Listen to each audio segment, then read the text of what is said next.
Tout le monde utilise les tableurs, et notamment les contrôleurs de gestion. Même dans les entreprises qui ont investi dans les systèmes d'information les plus pointus, comme les ERP, ils sont utilisés. On peut se demander pourquoi. D'abord parce qu'ils sont relativement simples d'utilisation, même si en général, on utilise seulement 5% de toutes leurs fonctionnalités. De plus, ils présentent de nombreux avantages sur lesquels nous reviendrons. L'utilisation du tableur se prête particulièrement à la comptabilité de gestion puisque, nous l'avons dit, cette dernière consiste à faire des calculs de coûts. C'est pour cela que toutes les corrections d'exercices dans ce MOOC seront réalisées sur tableur. Nous verrons dans cette vidéo quels sont les tableurs que nous pouvons utiliser, quel est l'intérêt du tableur, son principe d'utilisation et enfin quelques fonctions utiles. Tout d'abord, quel tableur utiliser? Quel que soit le tableur, leur fonctionnement est identique. Vous pourrez utiliser celui avec lequel vous travaillez habituellement, qu'il soit installé en local ou sur le cloud.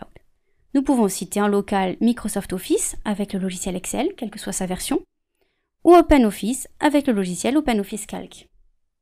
Sur le cloud, vous pouvez utiliser la suite bureautique proposée par Google avec Google Sheets, accessible via la création d'un compte Gmail. Microsoft propose aussi un équivalent avec OneDrive via la création d'un compte Microsoft. Cette version allégée des logiciels du pack Office est accessible gratuitement. Pourquoi les entreprises utilisent-elles toutes le tableur?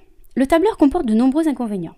Maintenance des formules, erreurs fréquentes de calcul, incohérence des données, gestion des doublons. Malgré toutes ces limitations, il demeure l'outil le plus utilisé. La souplesse d'utilisation du tableur compense tous ces inconvénients. Les contrôleurs de gestion l'utilisent principalement pour les plans, les budgets et les tableaux de reporting.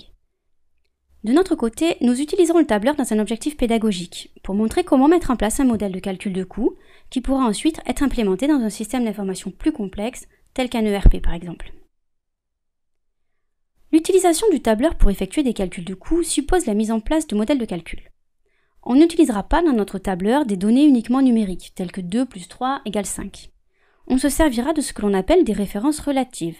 Dans une cellule, un calcul sera mis en place en utilisant les références d'autres cellules. Ici, C1 plus C2. Ainsi, nous pourrons modifier à l'infini nos données de départ et afficher les résultats en fonction de ces dernières. Nous n'aurons pas besoin de modifier nos calculs. Les tableaux que nous allons créer utiliseront des fonctions relativement basiques, telles que les opérations courantes, addition, soustraction, division et multiplication. Mais une fois mis en place, ces modèles nous permettront d'aller plus loin et d'utiliser des outils plus complexes, comme la valeur cible ou l'analyse de scénario.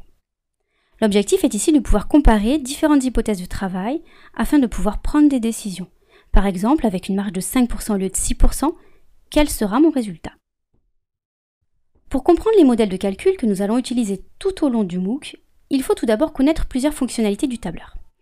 Nous allons dans cette partie en voir quelques-unes, mais sachez également que des fiches tableur sont à votre disposition en ressources complémentaires si vous pensez que vos connaissances en matière de tableur sont un peu justes.